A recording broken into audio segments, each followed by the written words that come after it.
Have you ever felt like you're progressing on your spiritual path, only to find yourself entangled again in worldly worries? Have you ever questioned why, despite years of chanting and meditation, the pull of success, desire, and status still haunts your mind? Welcome back to the channel. Today, we're going to explore a crucial question that affects every sincere seeker at some point. Why do spiritual practitioners often remain stuck in worldly attachments? Despite our best efforts, chanting mantras, attending retreats, following disciplines, we still find ourselves revolving within samsara. Together, we'll uncover the reasons behind this recurring pattern and explore transformative tools to shift our practice from superficial ritual to deep inner transformation. Let's begin by acknowledging a hard truth. Many people mistake the form of practice for the essence of realization. Just because someone chants daily, wears robes, or joins religious gatherings, doesn't mean their mind is free from craving or delusion. This is what the great Tibetan teacher said with piercing clarity: if you think you are practicing the Dharma by clinging to rituals, you are merely dressing your desires in spiritual clothing. This realization can be jarring, but it is also liberating, because once we stop clinging to the outer forms, we can begin to cultivate the inner essence of practice: awareness, honesty, and compassion. One of the most common traps in modern spiritual life is the illusion of progress. We might count the hours we've meditated, the books we've read, the retreats we've attended. But still, our temper flares at traffic, we fall into envy over a colleague's promotion, or we feel anxiety when our social media posts are ignored. This dissonance arises because we've separated practice from life. We think spirituality happens on the cushion, not in the checkout line, in the office, or during a difficult conversation with a loved one. Real practice begins the moment we encounter discomfort and choose to stay present rather than react. Take, for instance, the story of a dedicated practitioner named Ming. Every day, she chanted for 3 hours, made offerings, and memorized sutras, yet she confessed that her workplace was a source of endless frustration. She would lose patience with co-workers, feel competitive in meetings, and dread performance reviews. Her spiritual life and professional life felt like two separate worlds. Her teacher asked her a simple question: can you chant while washing dishes? Can you see the Buddha in your boss? These weren't metaphors, they were invitations. Invitations to dissolve the line between sacred and mundane, to bring awareness into every corner of life. The problem isn't that we live in the world. The problem is that we forget to live with awareness while being in the world.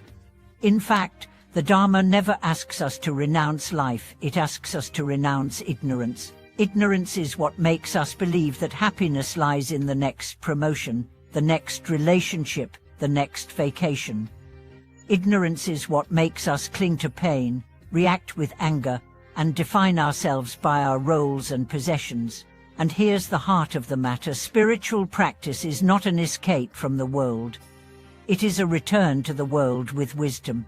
To embody this shift, we must embrace what I call the 3 moments: the moment of seeing, the moment of choosing, and the moment of releasing. The first moment is seeing. Before we can transform, we must become aware of the habits, emotions, and thought patterns that drive us. This means pausing. When jealousy arises, pause. When fear surfaces, pause. Ask yourself, what am I afraid of losing? What am I trying to prove? The second moment is choosing. Once you see clearly, you have a choice to follow the old pattern or to respond with presence. This might mean saying less in a heated conversation. It might mean walking away from gossip. It might mean forgiving someone who never apologized. The third moment is releasing. This is the heart of renunciation, not giving up pleasures, but releasing attachment to outcomes. Doing your best and letting go of the rest. Loving without needing return.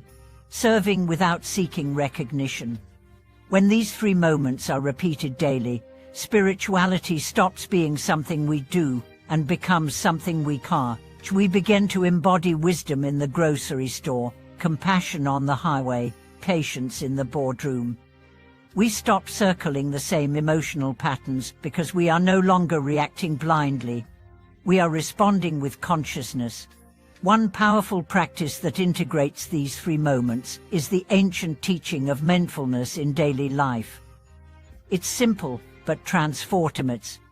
Walk slowly and feel your feet touching the ground. Eat with gratitude and chew each bite. Listen without preparing your reply. Speak with intention, not compulsion. These practices bring you back to the present, and the present is where liberation unfolds. Let's also consider the societal pressures that pull us away from authentic practice. In today's culture, success is measured by metrics, likes, followers, income, fame.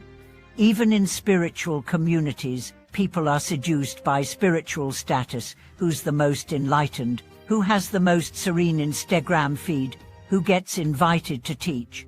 But true spirituality is invisible. It doesn't need a platform. It manifests in how we show up for our family, how we handle setbacks, how we treat those who disagree with us. I once knew a man named Arun, a janitor at a spiritual center. He never led meditations or gave talks. But every morning he arrived early, swept the temple floors, cleaned the toilets, and arranged the cushions. When people thanked him, he bowed and said, "This is my practice," and you could feel it. In his silence, there was depth. In his humility, there was grace. He was the most advanced practitioner in the room, and few noticed. So the next time you feel that your practice has stagnated, ask yourself, am I trying to escape the world, or am I bringing presence into it? The path is not linear. You will fall, you will forget, you will get caught in old patterns. But each time you remember, each time you return to awareness, you strengthen your capacity to live with wisdom. And that, truly, is the measure of practice, not how peaceful you feel when alone, but how skillfully you respond when life gets hard. When we begin to integrate spiritual practice into our daily experience, something fundamental shifts within us. No longer are we waiting for the right moment to be mindful or the ideal condition to practice compassion. We realize the temple is not only in a monastery nestled on a mountaintop, it is in our kitchen, our workplace, our morning commute. Every encounter becomes a doorway to presence, every challenge a potential portal to awakening. But this realization doesn't come easily. Often, we must pass through a profound disillusionment with our own practice. There comes a moment for many spiritual seekers when they look at their meticulously kept shrine, their Maya beads worn from thousands of repetitions, and still feel the gnawing ache of dissatisfaction. This moment is not failure, it is grace. It signals the turning point when the seeker begins to seek not experience, but essence. Consider the parable of the man who polishes a brick every day, hoping it will become a mirror. When asked why he continues this task, he replies, "Because the teacher said repetition is the path." The wise teacher replies, "Yes, but you must polish the right thing. No amount of work on the surface will reveal the truth inside, unless the polishing reaches the heart." What are we polishing? Our egos, our sense of spiritual identity? Or are we truly softening the layers of clinging and resistance that obscure our natural wisdom? This is why honest self-inquiry is crucial. Sit with yourself and ask, what do I practice? What am I still grasping for? Do I believe enlightenment will make me special, loved, immune to pain? These questions are not meant to shame but to liberate. They strip away the illusions, so the real work can begin. Let's talk about one of the biggest distractions on the path: comparison. Spiritual comparison is one of the most subtle and destructive poisons. We look at others and think, they meditate longer, their insights are deeper, they seem so calm, I must be doing something wrong. But this thinking misses the very heart of the Dharma, which teaches that your path is uniquely yours. There is no timeline for awakening. There is no template for transformation. What matters is sincerity, what speed, intention, what achievement. The Buddha didn't say, "Be like me." He said, "No thyself." In fact, the final words attributed to the Buddha were not commands or doctrines, but an invitation: be a lamp unto yourself. This means to trust your inner wisdom, your lived experience, your truth, not in opposition to others, but in harmony with your deepest values. So how do we anchor that truth when the world is constantly shifting? One powerful method is the cultivation of equanimity. Equanimity doesn't mean indifference. It means holding joy and sorrow, gain and loss, praise and blame, with equal openness. It means not letting the highs carry us away or the lows drag us down. It is the middle way, steady, grounded, awake. In real life, equanimity might look like smiling at a compliment without clinging to it, or listening to criticism without collapsing. It might mean celebrating a success without needing it to define you, or grieving a loss without letting it destroy you. Equanimity allows you to meet each moment fully, without resistance or reactivity. There's a story of a woman named Layla who lost her job during an economic downturn. At first, she was devastated.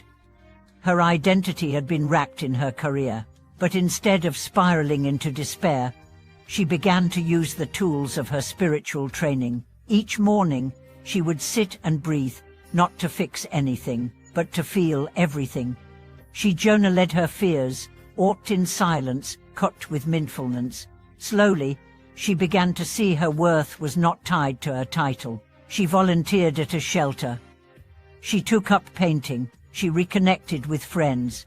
And when a new job finally came, it wasn't salvation, it was just one more moment to meet with presence.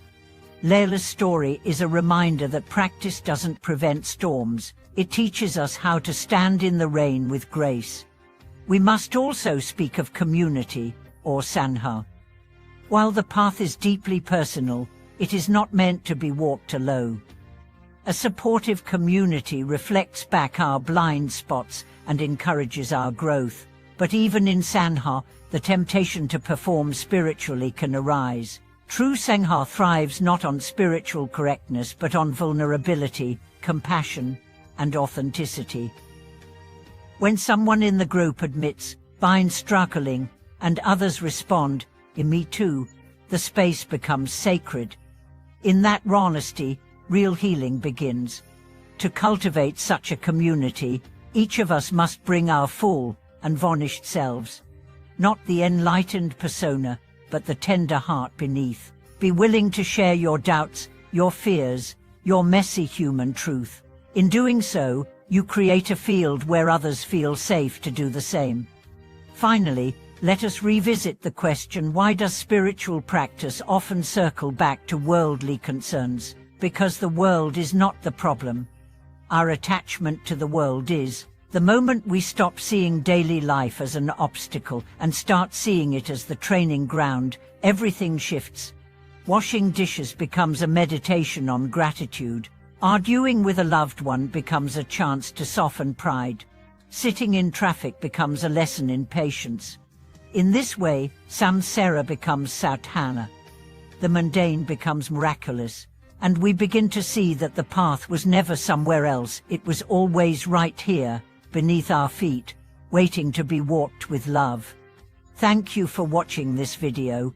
If you feel inspired, please share your stories of how you bring practice into everyday life. Let's grow together, not just in silence and solitude, but in the shared messiness of being human. Don't forget to like, subscribe, and turn on the bell so we can keep exploring the path one step, one breath, one moment at a time.